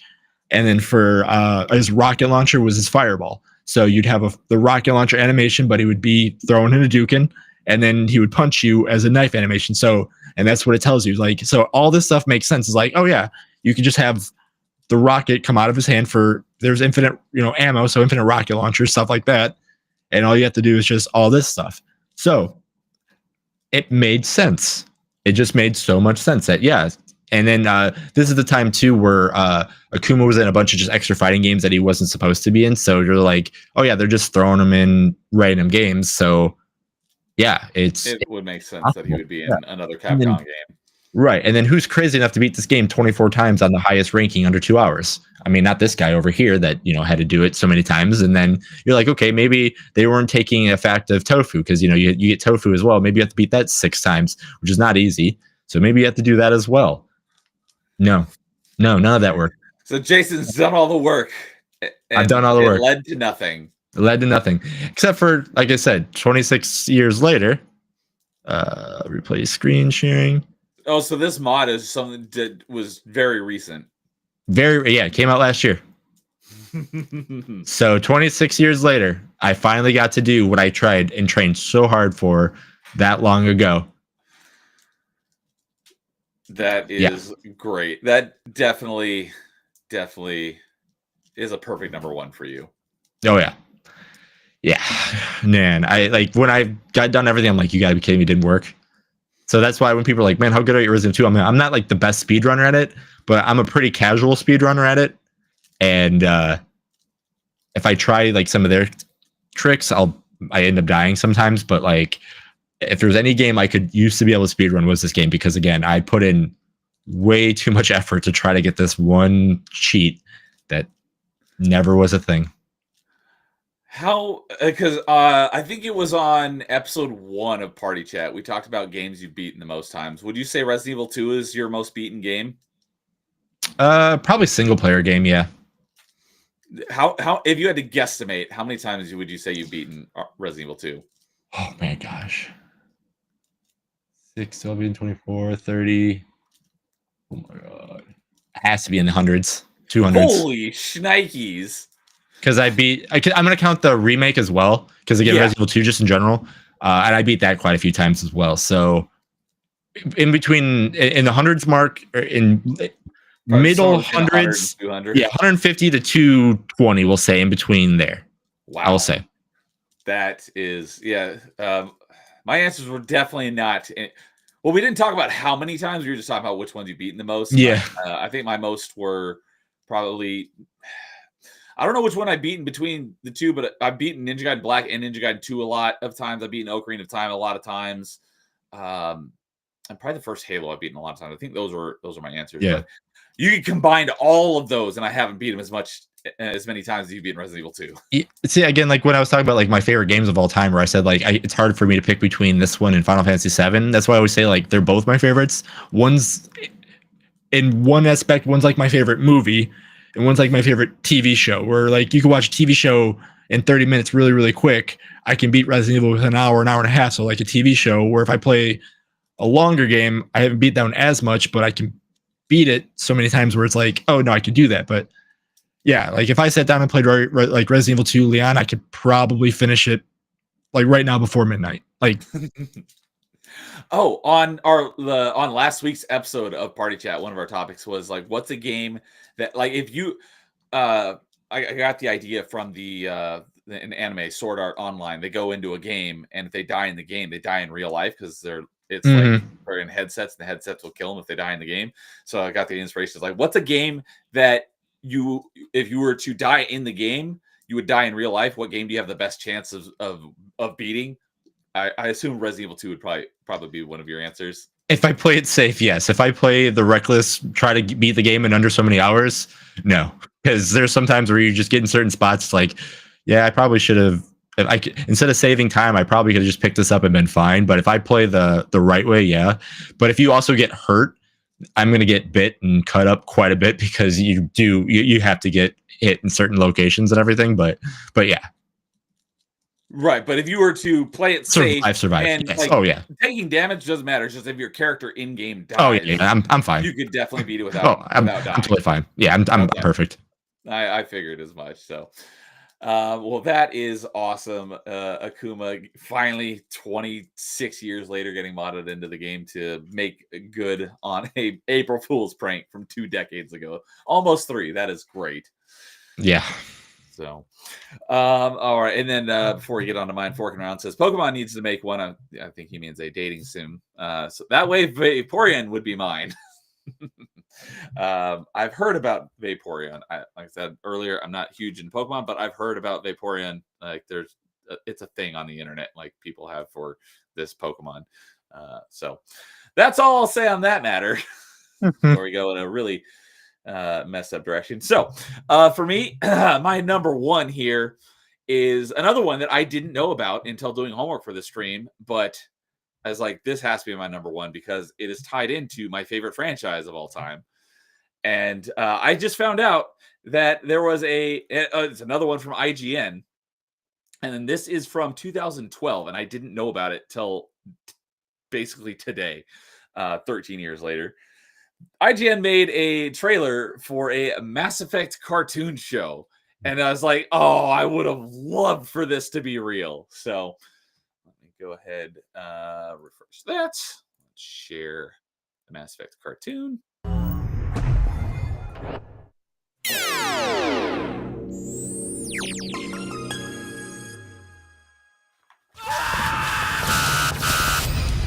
The Reapers are destroying my planet! Alliance News Network viewers expect us to do something. Oh, we'll do something.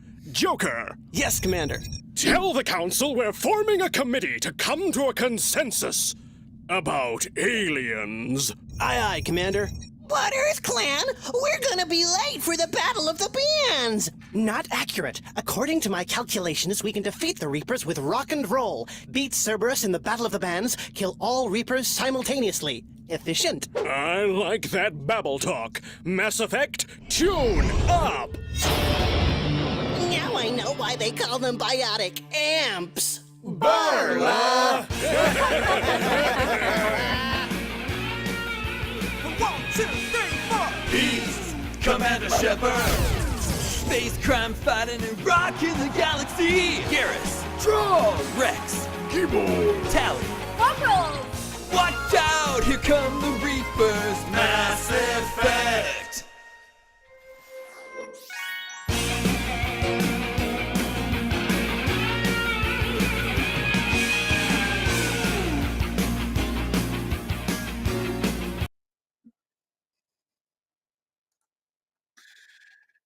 Dang you, IGN, for coming up with another thing that I wish was real. I would have loved that. When I was watching that, I was like, I swear the voice of Commander Shepard sounds exactly like Gaston from Beauty and the Beast. I was like, I wouldn't be surprised if it was the same guy. Yeah. The mean thing about that, though, is that's what the animation on Adult Swim really looked like. So there was a chance, like, that could have been real, like, because that's a lot of that style animation and that style humor on Adult Swim during that time was exactly that. So that easily could have been something. Yeah, obviously it's based on Mass Effect 3. It came out in April of 2012, and Mass Effect 3 had just launched the month before, in March of 2012. But yeah, they got character Barla Vaughn was the Volus. You got Diana Allers, who was played by Jessica Chobot, who basically disappeared from the internet after she left IGN. And then I love the because there's the Omniblade, which can, it's configurable hard light.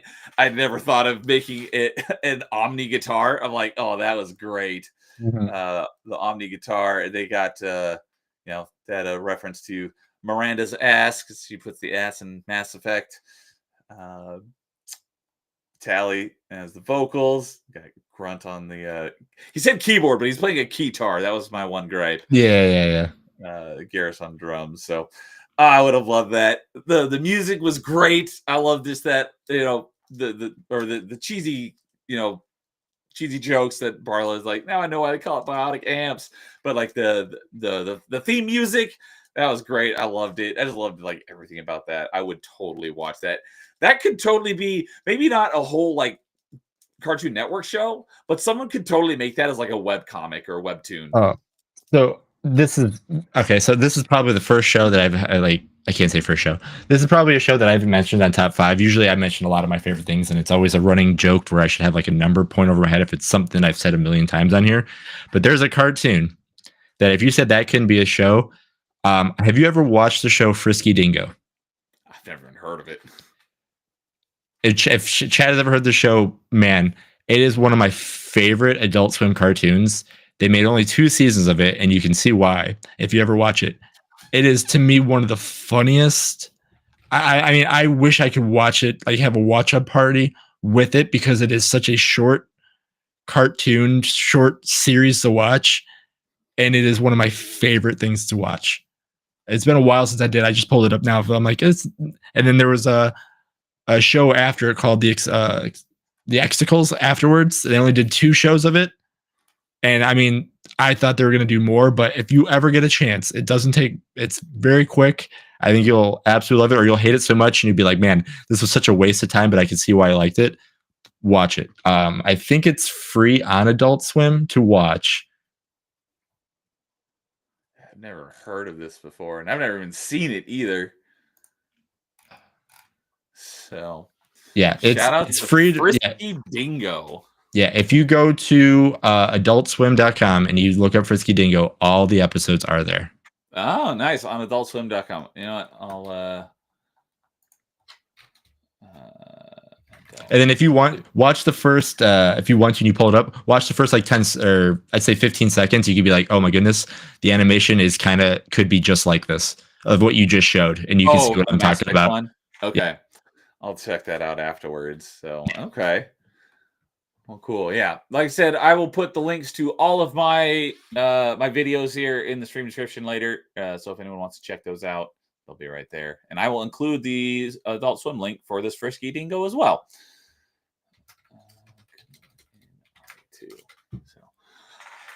All right. Well, look at that. Just two of us. We still almost went 2 hours. So yeah, I guess that'll probably do it for tonight. I mean, if you wanted to, I don't know what you're thinking on whether this one. I can, yeah. I mean, if rank, we have a rank. Again, it's our top 3 is our right now. If anybody watches this, comment on this, see if you want to be on this, because I mean, I would love to have more people. Especially, we did this one as a late April Fool's joke because April Fool's Day was a week ago, and I was like, it'd be really fun to do something humorous and all that stuff. So if you did like this episode and you want to be on the next one, maybe we get enough on it. There is an April Fool's Day next year. If it's around the same time, we'd love to do, or we can do it anytime, kind of thing like that. So I thought it'd be another fun outside the box list to do. I had a lot of fun. Again, looking at a lot of my stuff came from magazines, so really fun looking at old cover art of magazines and all these things that I've tried so much. And the cool thing about some of the ones that I found out is, wow, actually some of these did come true later on. They just teased you 10 to 27 years kind of thing. So, but yeah, they eventually came true after a while. And again, it was a lot of fun. Just with any community, with arcades, with magazines, with, knowing someone that knew somebody that did something that they never did kind of thing. And the playground rumors that we used to have playing video games that we don't get as much now with the internet because the internet just tells us a lot of the stuff. But again, there's still ways that the internet does trick us and play some fun games with us. And, some of them are bad, but some of them, if you take them as what they are, they're pretty good. Yeah, I was gonna say this doesn't really make a whole lot of sense to do like a ranking on this since just the two of us. Yeah. No crossover. So, all right. Did you? I mean, you just had the idea, so maybe you're still workshopping stuff. But no, the idea that you pitched to me, or not pitched me, but told me about, like, are you planning on doing anything with that? So yeah, it's another thing that if anybody is interested, message me on Discord. It's going to be like, again, I like to have a lot of the shows names in work, but it's called Newsstand.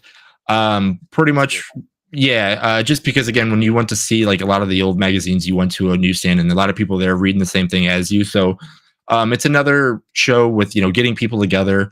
I'm gonna pull up old magazines. Right now, I have a lot of the GamePro ones, a lot of the EGM ones. But just kind of go chronologically through whatever the magazine is and just kind of see what games were announced, what ratings people gave them, and then just kind of look at an eye to 2025 and beyond kind of thing. What people thought of those games now, were they correct back then? Some of the ads that they had back then were insane. That you look at the ads, you're like, wow, that's an ad, kind of thing like that.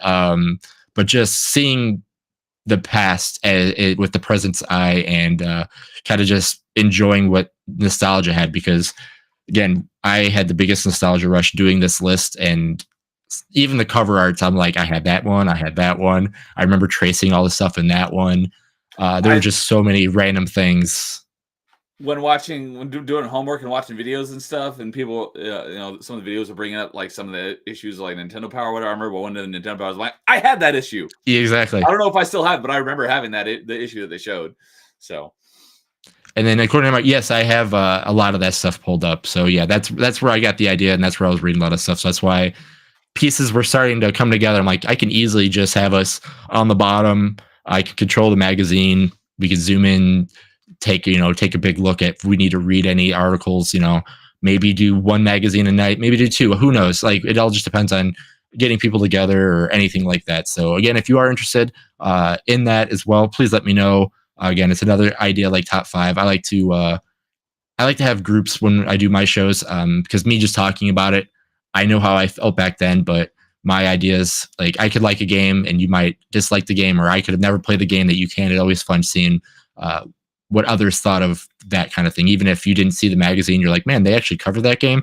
Because again, I've been reading them. I'm like, wow, I actually have those copies now. I would never have thought that. And it was just small little blurbs of, hey, this game's coming out and anything like that. So yeah, because kind of same. It's like I've done a couple of solo, like, obviously when I'm gaming, that doesn't really count, but like doing like a panel stream, but by myself, I've done a few of them. And I've done a couple of open mics by myself, but like 3 or 4. So I much prefer having someone to talk to rather than me. Yeah. It's so much easier to bounce things off and stuff. Yeah. So, I love that idea. I've got some ideas myself, so we can kind of bounce some ideas and workshop stuff behind the scenes. But I think, when you mentioned it, it took me a couple minutes. Then the light bulb came on. Like, I'm like, that's an awesome idea. So I love it. So right here at the end, Paul's coming in saying, howdy. What's up, Paul? We were just wrapping up, but we had a fun stream. So if you want to catch it from the beginning, I highly recommend it. Hope you're doing well tonight. Jason, have you seen VGHF? I'm seeing this video game, something game. Do you know what the just HF say, is? I don't actually, but let's just say, let me see. Let's see here. Let's just say, I got a lot of game pros that we can read. Nice. Video Game History Foundation. That's what the HF part is. Yeah. Yep. I got a lot of game pros that we can read, and I can get them in order from the first ever issue to the last ever issue, and then also can do. Let's see. Anyway, there was another one too I had somewhere. Nice. Oh yeah, EGM. So, all right. Nightmare says, I only have one issue of anything, and it's the Spider-Man issue of PlayStation Magazine from 2002. Nice. We were talking about the Spider-Man on open mic a couple weeks ago. So, well, awesome. Do you have any idea on a timeline on when you want to start doing that? Honestly, it's ready to go as soon as I just decide to say, let's do it, kind of thing. So like, I already know how, like, I already have the format. I mean, it's just get everybody together, look at the cover, and just all I do is just click buttons and we just talk about what's on the pages. Like, it's very open, I guess that's the best way to say it. It's like, yeah, there's no form. This is usually like a form and everything like that. This one is just, we all get in a room, we just go through the pages of the magazine and just talk about it. That's about it. That's great. I love it. So, all right. And Nightmare says he'll drop the link in my Discord. They got like every issue, every Maker Your magazine. Sweet. Thank you. I appreciate that, Nightmare. Dude says he still has a ton of Nintendo Power. That's of all the magazines that I got. I think I have, well, it'd be a toss up between Nintendo Power and the official Xbox magazine on which one I have more issues of. But I still have a decent number of my issues. I've got, well, you can't see them, but I've got right there. I've got a whole stack of them because I pulled them out for a stream a little while ago. So, and then that's the other thing too, is like, whoever wants to get on the show, if they like, it'd be really cool if whoever gets on the show and we get to a magazine that they actually have, they can pull it out and show it on, like there's a lot of cool ideas. I mean, I even at one point I started even looking at some of the old covers again of magazines that I wanted. So depending on everything like that, I might even be buying them physically, just like magazine covers that I remember the most of, kind of thing. So, but yeah, like I said, the show's ready to go whenever. I just got to find a day, and whoever wants to be on it. I said I already got the first episode ready to go, and just got to do it. Sweet. And Nightmare says that he just sent the link in Discord to me. I think he tagged you, or I don't know if he tagged you, but thank you for that, Nightmare. And he says that they even made the text on this archive searchable, so that's awesome. So, I'll probably put that in the stream description as well if anyone wants to go check that out afterwards. So, anything else you got that you want to mention, to plug? Nope. That's about it. Yeah, I've been working on that idea. And then just that's about it pretty much. Trying to figure out things to do because I'm getting really bored as of late. So you get so bored that you forget you can turn a camera on and we have enough people that would like to do stuff. So yeah, so I'm figuring out easy, fun little things to do, and just that's about it. Sweet.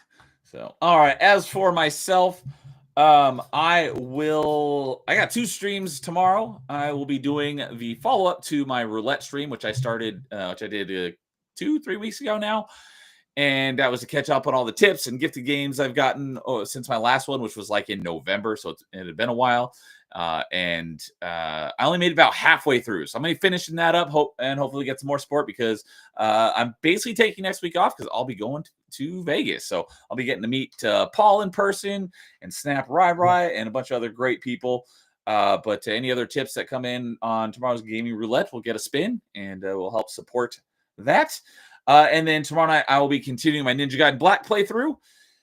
And then on Thursday night, I'll be having another episode of Open Mic with Snap Rai right before I get to meet him in person next week. So, and Open Mic is going to be a little bit different than usual because on a recent stream, I was talking about my love for Portal and how I love the co-op in Portal 2. And he's like, I haven't played it, but I've been wanting to. So he's like, you want to do it?